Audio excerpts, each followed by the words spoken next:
Hello class students. तो CBSE ने कुछ ऐसा अपडेट किया है जिसको जानना आपके लिए बहुत ज़रूरी है। ये अपडेट अच्छे भी है और बहुत बुरे भी है ना। तो इसलिए आपको ये जानना बहुत ज़रूरी है, वरना आपके पेपर में बहुत ज़्यादा अमाउंट में मार्क्स कट सकते हैं। तो देखते हैं हम कुछ बिग अपडेट्स। ओके, जो हमारा फर्स्ट अपडेट है वो ये है कि देखो कुछ स्टूडेंट्स में मतलब कुछ स्टूडेंट कंफ्यूज है ना। देखो इस बार आपका दो एग्जाम होने वाला है, दो फेज में आपके एग्जाम होंगे, एग्जाम 1 और एग्जाम 2, है ना। तो मार्क्स किसके ऐड होंगे, हैं मार्क्स किसके ऐड होंगे। तो देखो ये है कि जो फर्स्ट एग्जाम है वो तो कंपलसरी है ना।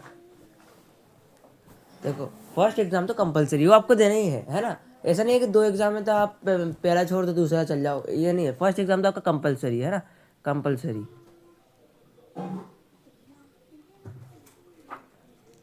तो देखो अब मार्क्स किसके ऐड होंगे। देखो फर्स्ट एग्जाम आपने दिया, अब जैसे आपके किसी 2 या 3 सब्जेक्ट में मार्क्स कम रह गए, है ना।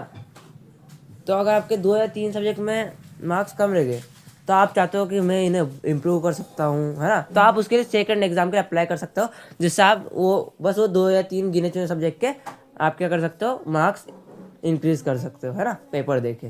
ओके, जो हमारा सेकंड है एग्जाम 1 पासिंग क्राइटेरिया, है ना। यानी कि देखो एग्जाम 1 में अगर आपको पासिंग क्राइटेरिया क्या है कि आपको मिनिमम 3 सब्जेक्ट में पास होना पड़ेगा, है ना। प्रेजेंट भी रहना पड़ेगा और पास भी होना पड़ेगा। और अगर आप एक या दो सब्जेक्ट में अगर आप फेल हो जाते हो तो आप एग्जाम 2 के लिए अप्लाई कर सकते हो। लेकिन अगर आप दो से ज़्यादा अगर आप दो से ज़्यादा सब्जेक्ट में अगर आप फेल हो जाते हो तो आप क्या कर आप है ना सेकंड एग्जाम नहीं दे सकते। तो सेकंड एग्जाम के क्या है कि आपको जो आपका फर्स्ट एग्जाम है उसमें 2 सब्जेक्ट में तो कम से कम आपको पास होना ही पड़ेगा। ओके, क्या एग्जाम 2 स्किप कर सकते हैं?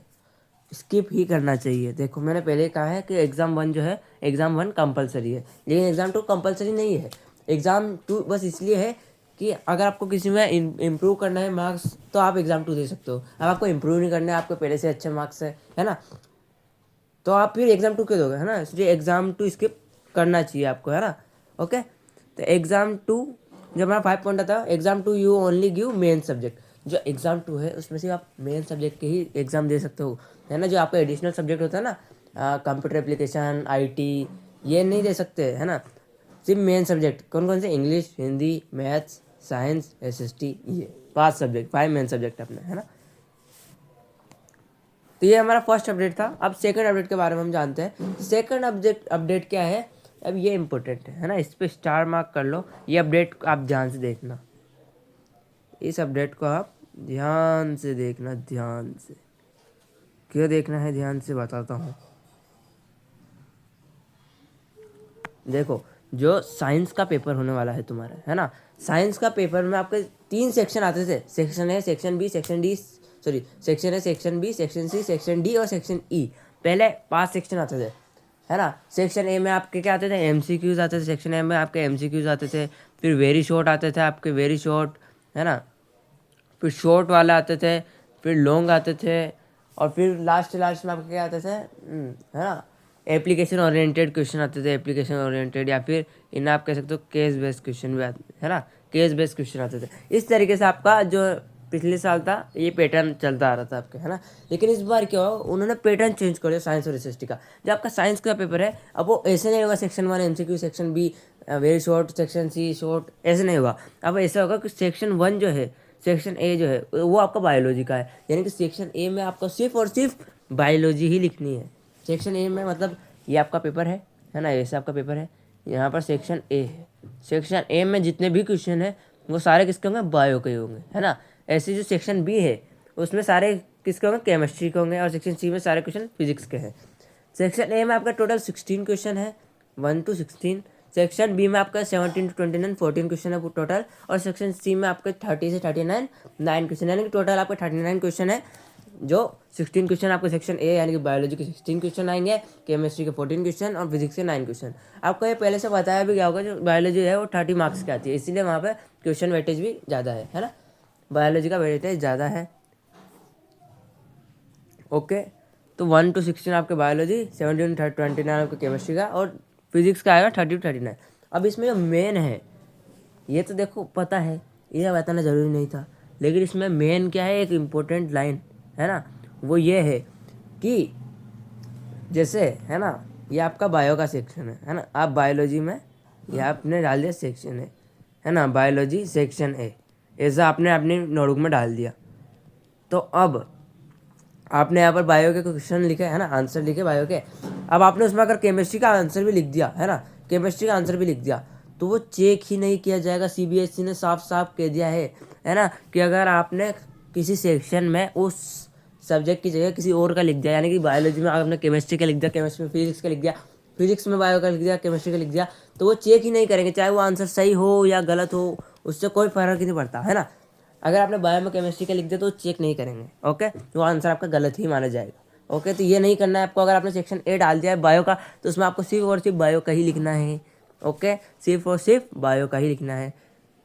ओके, तो ये मैंने आपको बता दिया है कि इस बार आपका जो पेपर का पैटर्न रहेगा वो इस तरीके से रहेगा। सेक्शन ए में आपका बायोलॉजी, सेक्शन बी में आपका केमिस्ट्री और सेक्शन सी में आपका फिजिक्स रहेगा। 1 to 16 क्वेश्चन बायो में, 14 क्वेश्चन केमिस्ट्री में और 9 क्वेश्चन फिजिक्स में। इसमें मेन बस ध्यान रखने की चीज़ वही है कि आपको बस सेक्शन में जो सेक्शन है ना उसी का उसमें करो। ओके, अब देखो आप ऐसा भी कर सकते हो कि आप सेक्शन बी डाल दो। आपको जैसे सेक्शन ए आपको टफ लग रहा है तो आप पहले सेक्शन बी डाल के और सेक्शन बी के करने लग जाओ, कोई दिक्कत नहीं है, कोई मार्क्स नहीं कटेंगे। लेकिन ऐसा है कि अगर आप सेक्शन बी डाल के करने लग जाओगे तो सीबीएसई को थोड़ा चेक करने में दिक्कत आएगी, है ना। नींद तो ज़्यादा नहीं आएगी, लेकिन फिर भी आप हो सके तो ये करना कि आप शुरू सेक्शन वाइज ही करो, सेक्शन ए करो, फिर सेक्शन बी अटेम्प्ट करो, फिर सेक्शन सी अटेम्प्ट करो। नहीं हो रहा तो कोई बात नहीं, सेक्शन बी भी करो, लेकिन बस कुछ ऐसा मत करना सेक्शन बी का सी में घुसा दिया, सेक्शन सी का ए में घुसा दिया, ऐसा मत करना। देखो है ना, जितने ज़्यादा एग्जामिनर को जो कॉपी चेक करे उसको ईजी रहेगा चेक करने में, उतने आपके मार्क्स इंक्रीज होने के चांसेस है। ओके, जो हमारा थर्ड अपडेट आता है, चलो सेकंड अपडेट में हमारा एसएसटी आ जाता है, तो एसएसटी का भी हम देख लेते हैं। तो एसएसटी में आपका 4 सेक्शन है ना। सेक्शन 1 आपका हिस्ट्री का है, सेक्शन बी आपका ज्योग्राफी का है, सेक्शन सी आपका पॉलिटिकल साइंस और सेक्शन डी आपका इकोनॉमिक्स का। जैसे 4 सेक्शन में है, 9 क्वेश्चन आपके आएंगे हिस्ट्री के, 10 क्वेश्चन आपके ज्योग्राफी के, 9 क्वेश्चन आपके सिविक्स के या फिर पॉलिटिकल साइंस और 10 क्वेश्चन आपके इकोनॉमिक्स के। इसमें भी आपको यही करना है, अगर आपने सेक्शन बी डाल दिया तो सेक्शन बी का ही करना है ना। तो आप इसमें भी चाहे तो सीरीज वाइज करो, है ना, वो ज़्यादा बेहतर रहता है, उसको चेक करने में आसानी होती है। लेकिन आप सेक्शन डाल दिया ना तो फिर उसी का करना है, ज्योग्राफी में सिविक्स का मत गुस्सा देना, ठीक है ना, ये गलती मत करना, उसको गुस्सा नहीं आना चाहिए। अगर इसको एक बार गुस्सा आ गया कि इसने तो ये कर दिया, 2-3 बार से मिस्टेक हो गए, वो नंबर काटने लग जाएगा, है ना। आराम से चलने दो ऐसे। ओके, यानी कि आपको क्या करना है, सेक्शन डालना है और सिर्फ उसी का करना है, दूसरे का मत गुस्सा देना। ओके, जो हमारा थर्ड आता है अपडेट, अब पेपर कहाँ से आएगा, है ना, पेपर कैसे बन के आएगा। तो पेपर इस तरीके से बन के आएगा, जो आपका 50% क्वेश्चन है वो कॉम्पिटेंसी बेस्ड आएंगे, है ना। यानी कि अब आसान क्वेश्चन नहीं आएंगे, अब सोचने वाले आएंगे, है ना, लॉजिकल थिंकिंग वाले, थिंकिंग बेस्ड क्वेश्चन आएंगे 50%, है ना। देख लो, मतलब आधा पेपर तो आपका कॉम्पिटेंसी बेस्ड से आएगा। अब कॉम्पिटेंसी बेस्ड क्वेश्चन कैसा था, हमें कैसे पता चलेगा कौन सा क्वेश्चन कॉम्पिटेंसी बेस्ड है। हाँ,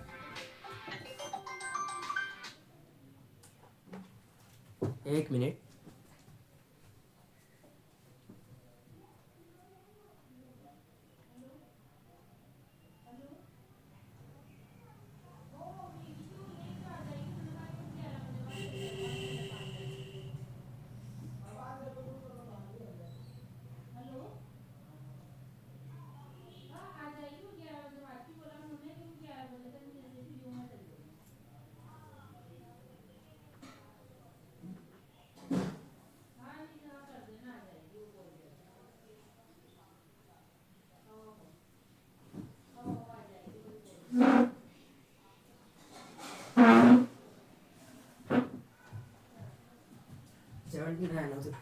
हाँ, तो मैं क्या कह रहा था, सॉरी, है ना। तो मैं कह रहा था कि जो आपका 50% क्वेश्चन है वो कॉम्पिटेंसी बेस्ड क्वेश्चन आएंगे। कॉम्पिटेंसी बेस्ड मतलब जिसमें आपको सोचना पड़ेगा, आप ऐसे आंसर नहीं लिख सकते, आपको पूरे क्वेश्चन को एनालाइज करके सोचना पड़ेगा। अब आप कॉम्पिटेंसी बेस्ड क्वेश्चन की हम प्रिपरेशन कैसे करें, कहाँ से मिलेंगे हमें, ताकि हम उसकी प्रैक्टिस कर सकें, जिससे हमारे मार्क्स इंक्रीज हो सके। देखो सीबीएसई क्या करता है, अब वो हर साल थोड़ी सोचने बैठेगा कॉम्पिटेंसी बेस्ड क्वेश्चन, है ना। तो वो क्या करता है, पिछले 5 साल का पेपर उठाता है और वहीं से डायरेक्ट क्वेश्चन देता है ना। तो आपको क्या करना है, आपको 5 साल का पेपर उठाना है, क्वेश्चन देखना है कौन से इतनी बार रिपीट हुआ है, ज़्यादा बार हुआ है, तो ऐसे ऐसे आपको क्वेश्चन देखना है ना। जैसे कॉम्पिटेंसी बेस्ड क्वेश्चन में आपके कुछ क्वेश्चन आए थे, कौन कौन से आ सकते हैं वो मैं आपको बता देता हूँ। देखो कॉम्पिटेंसी बेस्ड क्वेश्चन में आपका जो है ना, जैसे कि चलो सेकंड वाले में बता देता हूँ मैं। देखो 25% जो आपका न्यू पैटर्न के क्वेश्चन आएंगे, है ना। न्यू पैटर्न मतलब वही कॉम्पिटेंसी है ना, न्यू पैटर्न के क्वेश्चन आएंगे। और ये क्वेश्चन कौन बनाएगा, ये खुद सीबीएसई के एक्सपर्ट टीचर्स बना रहे हैं, है ना। 25%। तो 20 ये न्यू पैटर्न के क्वेश्चन क्या होते हैं या फिर कॉम्पिटेंसी बेस्ड क्वेश्चन। तो ये देखो जैसे मैथ्स है ना, मैथ्स में अभी आपका जो चल रहा है एक गियर बॉक्स वाला क्वेश्चन है ना, गियर बॉक्स वाला, गियर बॉक्स वाला है जैसे, है ना। रॉकेट वाला है, ये आपको सैम्पल पेपर में मिल जाएंगे, है ना। ये रॉकेट वाला क्वेश्चन है। और जैसे एसएसटी है तो एसएसटी में कैसे टेबल वाले क्वेश्चन आते हैं ना, टेबल बेस्ड क्वेश्चन होते हैं, टेबल में से आपको एनालाइज करके आंसर देना होता है। तो इस तरीके के आपके न्यू पैटर्न के क्वेश्चन आएंगे, है ना। और ये कॉम्पिटेंसी बेस्ड क्वेश्चन में भी आपके इंक्लूड होते हैं, है ना। जो 10% क्वेश्चन आएंगे वो आएंगे आपको सीबीएसई के लेटेस्ट सैम्पल पेपर से, ऑफिशियल सैम्पल पेपर, है ना।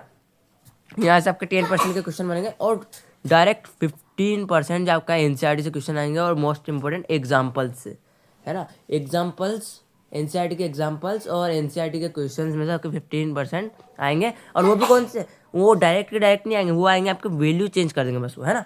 जैसे यहाँ पर x+y है तो वहाँ पर 2x+y कर देंगे, है ना। वैल्यू चेंज कर देंगे थोड़ी बहुत ऊपर नीचे, लेकिन क्वेश्चन एनसीईआरटी से आएंगे। तो 50 और 25, 75 तो ये हो गया, और ये 85, 90 और ये 100% पेपर आपका ऐसे आएगा। ओके, तो ये मैंने आपको पूरा बता दिया है। आगे देखते हैं। अब मैं आपके लिए लाया हूँ एक सरप्राइज़, है ना। सरप्राइज़ ये है कि अब आपको कौन से सैम्पल पेपर करने चाहिए। आप अभी भी कंफ्यूज हो, है ना, कि कौन से सैम्पल पेपर करें, है ना, कौन से सैम्पल पेपर करें, कौन से सैम्पल पेपर करें, है ना, कौन से करने चाहिए जिससे हमारा ये पेपर का पैटर्न भी सब मैच हो जाए और अच्छे से हमें क्वेश्चन करने में भी आसानी हो, है ना। तो वो है मैं आपके लिए लाया हूँ एजुकार्ड के सैम्पल पेपर। देखो एजुकार्ड इस बार जो सैम्पल पेपर बना रही है वो बहुत अच्छे हैं, है ना। एजुकार्ड इसमें आपको क्या क्या दे रहा है मैं आपको बता देता हूँ। देखो यहाँ पर आपको इसका अंदर क्या है, व्हाट्स इनसाइड। तो यहाँ पर आपको वर्कशीट मिलेगी, तीन वर्कशीट मिलेगी आपको। यहाँ पर 9 आपको टेस्ट पेपर मिलेंगे, यहाँ पर फिजिक्स केमिस्ट्री बायो के 3, है ना, 3 पेपर फिजिक्स के, 3 केमिस्ट्री के और 3 बायो के। और यहाँ पर आपको 6 सैम्पल पेपर आने वाला है, और जिसमें 2 है ना सील्ड सैम्पल पेपर है, सील्ड सेट्स, यानी कि आपको पूरा एक बोर्ड पैटर्न का पेपर मिलने वाला है, ये 2 जो है ना सील्ड सेट। और इनके साथ आपको आंसर शीट भी मिलेगी, है ना, आंसर शीट जिनमें आपको पेपर सोल्व करके। तो इसके अंदर क्या included, 2 pre board paper sets and answer sheet जो 60% एक के एग्जाम से मैच करेगा। तो इसलिए ये बहुत इंपॉर्टेंट है, आप इन्हें खरीद लेना। ओके, इसमें अंदर क्या है मैं आपको थोड़ा बहुत और बता देता हूँ, अंदर की जानकारी है। तो अंदर क्या है इसके, तो इसके अंदर देखो आपको मिलते हैं, क्या मिलता है इसके अंदर, कंटेंट है कि इन्होंने भी जैसे आपका पैटर्न है उसी हिसाब से इन्होंने बनाया। सेक्शन ए में आपका बायोलॉजी है, सेक्शन बी में आपका केमिस्ट्री और सेक्शन सी में आपका फिजिक्स है। ये एनसीईआरटी थ्योरी में से दे रखे इन्होंने पहले। अब इन्होंने फेज़ 1 बनाया, है ना, 2 फेज़ में सैम्पल पेपर को बांटा है। फेज़ 1 में क्या आपके एनसीईआरटी का बेसिक चैलेंज है ना। आप डायरेक्ट सैम्पल पेपर करोगे उससे पहले आपको ना रिवाइज करना पड़ेगा। रिवाइज के लिए आप क्या करोगे, इन्होंने आपका टेस्ट पेपर दिया है टाइम लिमिट के हिसाब से, और टाइम लिमिट के हिसाब से कि 16 क्वेश्चन आपको दे रखे हैं पहले पेपर में 1 घंटे में करना है ना। अभी 16 आपको तक एक प्रैक्टिस हो जाएगी, है ना। डायरेक्ट सैम्पल पेपर ना करो, पहले इनको प्रैक्टिस करो। ऐसे आपको केमिस्ट्री में सेक्शन बी में दे रखा है ना, सेक्शन सी में ये, और ये 8 के 8 ही सैम्पल पेपर के क्या है यहाँ पर आंसर भी दे रखे हैं। ओके, अब उसका फेज़ 2 आता है। फेज़ 2 में आपके फुल सिलेबस पेपर, यानी कि सैम्पल पेपर पूरे सैम्पल पेपर है ना। सैम्पल पेपर 1 2 3 4, ये सीबीएसई का लेटेस्ट सैम्पल पेपर है ना। पहला जो सैम्पल पेपर वो लेटेस्ट सैम्पल पेपर है, और 3 एजुकार्ड के सैम्पल पेपर है। ओके, तो यहाँ पर आपको सेल्फ असेसमेंट के सॉल्यूशन दे रखे हैं। और जो आपका मेन है ना, मेन चीज़ वो है सैम्पल पेपर सील्ड बुकलेट्स। आपको यहाँ पर 2 सील्ड सैम्पल पेपर मिलेंगे, है ना, प्री बोर्ड के प्रैक्टिस के लिए। और उसी के साथ क्या मिलेगी आपको, आंसर राइटिंग की शीट्स भी मिलेगी 2, जिससे आप बिल्कुल बोर्ड एग्जाम वाली फीलिंग ले सकते हो और आराम से प्रैक्टिस कर सकते हो। ये आपके लिए बहुत हेल्पफुल रहेगी, इसलिए मैं आपके लिए लाया हूँ। एक झलक मैं आपको बता देता हूँ, है ना। तो यहाँ पर आपका जो आपका केमिस्ट्री है 25 मार्क्स की केमिस्ट्री, 25 मार्क्स का बायो और 5 मार्क्स आपके इन्वायरमेंट का चैप्टर पूरा। तो ऐसे करके 30 मार्क्स का बायो, और लाइट और ह्यूमन आई मतलब जो ऑप्टिक्स वाला है वो 12 मार्क्स कैरी करता है, और जो इलेक्ट्रिसिटी वाला है वो 13 मार्क्स कैरी करता है।